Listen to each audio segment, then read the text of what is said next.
আমি প্রবাসী বহু লোকরে বলছি, বুকে জড়াইয়া বেটা এমন বিদেশ কইরো না। 16 বৎসর তুমি বেটা কষ্ট করে বিদেশ করো, তোমার একটা একটা ঘাম, একটা একটা টাকার মধ্যে, রিয়ালের মধ্যে বেটা তার ঘামে ভিজা, তার কষ্টে ভিজা, তার কলিজাটা পানি করে ফেলছে। আজকে 18 বছর 20 বছর বিদেশে থাকে, এক বেলা খানা দেই না কেউ নাই, এক গ্লাস পানি আগায় দেওয়ার মতো কেউ নাই, একটা জামা ধুইয়া দেওয়ার মতো কেউ নাই, একটা ভালোবাসবে একটা বিবি নাই, বাচ্চা নাই, কেউ নাই।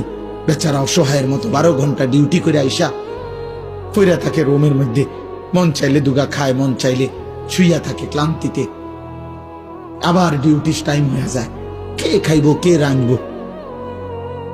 এত কিছুর বিনিময়ে তোমার স্ত্রী দেশে বাজারে বাজারে ঘুরে গ্রাম চুক্তি বেড়াইতে লগে কথা কয়, তোমার ছেলে নামাজ পড়ে না, তোমার মেয়ে অসৎ চরিত্রবান,